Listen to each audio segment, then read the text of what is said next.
여러분 반갑습니다. 김주영 변호사입니다.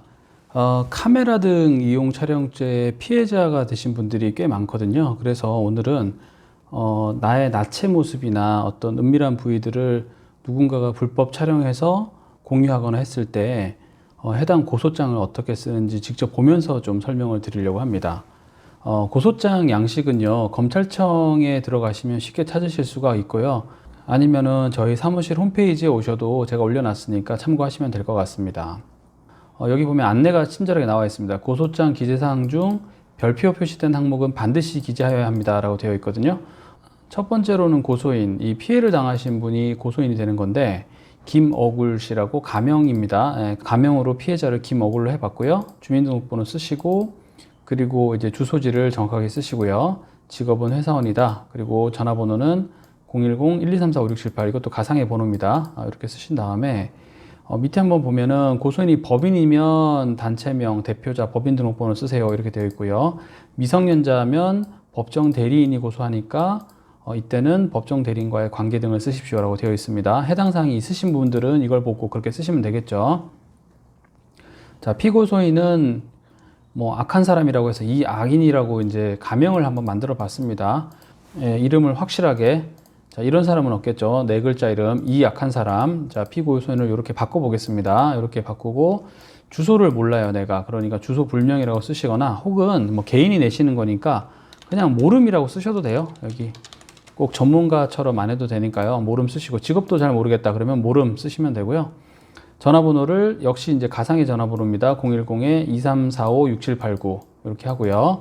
기타 사항으로 차를 그때 몰고 있는 거를 봤다, 혹은 차량 운전을 하는 걸 봤다라고 한다면 뭐 123러에 4567, 이것도 가상입니다. 이런 차량을 운전하더라 라고 해서 수사기관이 그 사람을 특정할 수 있게 도와주면 되는 겁니다.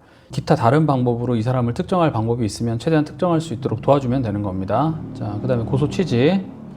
고소인은 피고소인을 성폭력 범죄 처벌 등에 관한 특례법 위반, 카메라 등 이용 촬영죄로 고소하오니 처벌해 주시기 바랍니다. 이제 이렇게 썼고요. 범죄 사실, 이 부분을 잘 쓰면 되는데 요건에 맞게 쓰면 됩니다. 피고소인은 2021년 8월 15일에 고소인과 홍익대학교 근처 땡땡 포차에서 처음 만나 함께 술을 마시면서 알게 된 사이인데, 당일이죠. 2021년 8월 15일 당일 11시 30분경 서울 마포구 땡땡동 땡땡땡에 소재한 고소인 피해자의 주거지에서 하의를 탈의하여 나체로 소파에 누워있는 피해자의 뒷모습을 고소인이 몰래 촬영하여 피고소인의 휴대전화의 카메라 기능으로 2회 촬영하였고, 촬영한 사진을 피고소인의 친구들에게 카카오톡을 이용하여 제공하였습니다.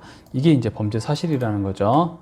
당일날 만난 사이다, 포차에서. 그리고 당일날 주거지로 같이 갔고, 거기서 고소인이 하의를 탈의해서 나체로 누워 있는데 그걸 카메라, 즉 휴대전화 카메라로 촬영을 했고, 촬영한 것을 친구들한테 카톡으로 제공을 했다. 이제 이게 범죄 사실이 되는 거죠. 고소 이유를 한번 보겠습니다. 고소 이유에서는 보통은 고소인과 피고소인 관계를 먼저 밝히고 시작하니까 알게 된 경위라고 해서 한번 써봤습니다.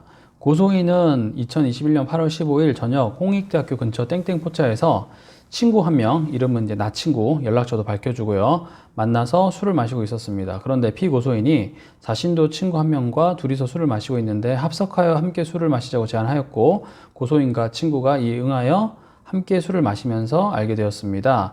당시 술자리에는 고소인의 친구인 나 친구, 피고소인, 그리고 피고소인의 친구인 정친애 4명이 있었습니다 라고 되어 있습니다. 다 가명입니다. 네, 정친애도 그렇고 나 친구도 그렇고요. 자, 이런데 고소인의 집에서 2차로 술을 마심. 4명은 땡땡 포차에서 술자리가 끝나고 고소인과 피고소인은 고소인의 집에서 술을 한 잔 더 하기로 하고, 편의점에서 소주 3병과 안주 등을 사서 당일 10시경 서울 마포구 땡땡 소재 고소인의 집으로 갔습니다 라고 했죠. 그 다음에 피고소인의 무단 촬영.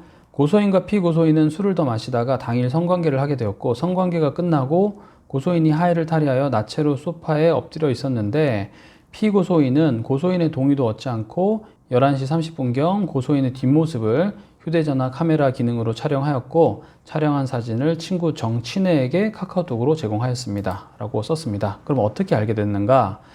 고소인이 무단 촬영을 알게 된 경위, 고소인의 친구인 나 친구, 그날 같이 술을 마셨잖아요. 나 친구는 피고소인의 친구인 정친애하고 그 이후에 사귀게 되었는데, 2021년 8월 20일경 정친애가 나 친구에게 네 친구 벗은 사진 좀 볼래? 라고 이야기를 하면서 고소인의 피해 사진을 보여주었고, 나 친구가 해당 사실을 다시 고소인에게 알려주어서 고소인도 피해 사실을 알게 된 것입니다. 자, 보통 이제 이렇게 알게 되죠. 이때 증거 자료, 증거가 있습니다라고 체크를 하시고, 여기다가 그 다음에 중복 고소인지를 또 물어보게 되는데, 이 중복 고소 관련해 가지고는요, 동일한 사건에 대해서 중복 고소가 들어오게 되면 첫 번째 사건을 먼저 진행하고요, 두 번째 사건은 첫 번째 고소 사건이 처분 결과가 나올 때쯤에 같이 처리를 하기 때문에 경찰에서도 이거를 확인하려고 하는 겁니다.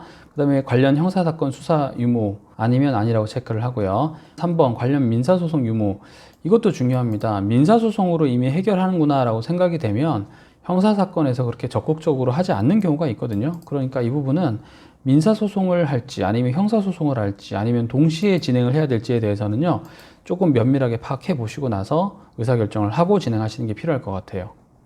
자, 기타 마지막 정리를 한번 해주시면 됩니다. 상기와 같은 이유로 고소인은 피고소인을 성폭력 범죄 처벌 등에 관한 특례법 위반, 카메라 등 이용 촬영죄로 고소하오니 엄벌에 취해 주시기 바랍니다 라고 하면서 어디다가 내냐면 서울 마포경찰서에 냅니다. 자, 원래는요, 피고소인의 주소지 관할 경찰서가 관할이 되는 건데, 지금 초반에 이 사건에서는 피고소인인 이약한 사람의 주소를 모르지 않습니까? 그렇다면 이 사람의 주소를 모르기 때문에 나의 주소지를 관할하는 경찰서에 낼 수도 있는데, 그러면 사건 자체가 만약에 이 사람이 피고소인이 타 지역에 산다라고 한다면 고소인이 너무 먼 곳에서 고소인 조사를 받아야 될 수가 있지 않습니까? 그래서 만약에 그런 부분이 문제가 될 것 같다고 한다면 여기 그 고소 이유 다음에 6번으로 관할이라는 걸 하나 더 집어 넣으시면 될 것 같아요. 그래서 뭘 쓰냐면 이런 내용을 쓰면 됩니다. 사건의 관할 및 관할 사건 수사에 관한 규칙에 따르면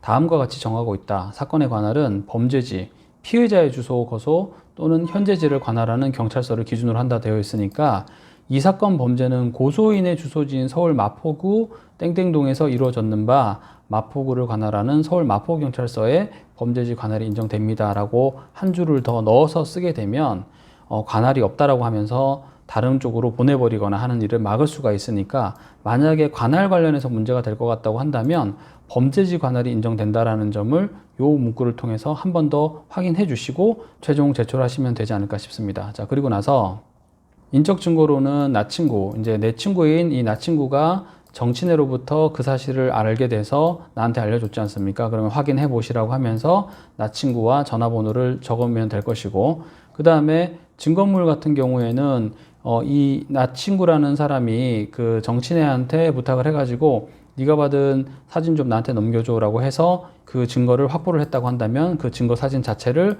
확보를 해서, 그죠? 카톡 캡처본이라든가 이런 것들을 증거물로 제출을 하고 접수 시에 제출합니다 라고 체크해서 제출하면 될 겁니다.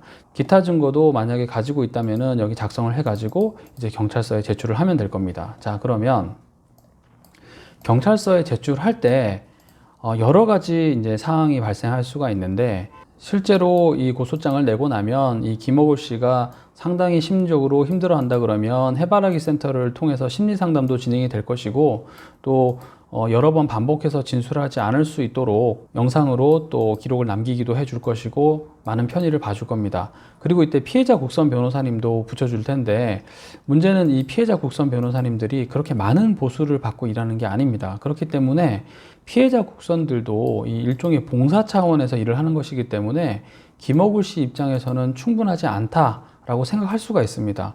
그럴 때는요, 만약에 여력이 되신다면 피해자 변호사님을 별도로 선임하시는 것도 저는 추천을 드립니다. 왜 그러냐면 이 피해 고소인의 범죄가 나중에 입증된다고 하면 피해 고소인과 합의를 할 수도 있고, 또 혹은 피해 고소인이 처벌받고 나서 별도의 우리가 손해배상 청구도 다 가능하기 때문에 결국은 이 고소를 통해서 고소인께서는 피해 고소인을 처벌해달라, 그리고 마지막에는 나의 피해에 대해서 손해배상을 해달라고 할 수 있기 때문에 변호사 비용을 일부 지출하신다고 하더라도 사선 변호사를 통해서 진행하시는 것도 나쁘지 않은 선택이 될 것이다 라고 저는 생각을 합니다.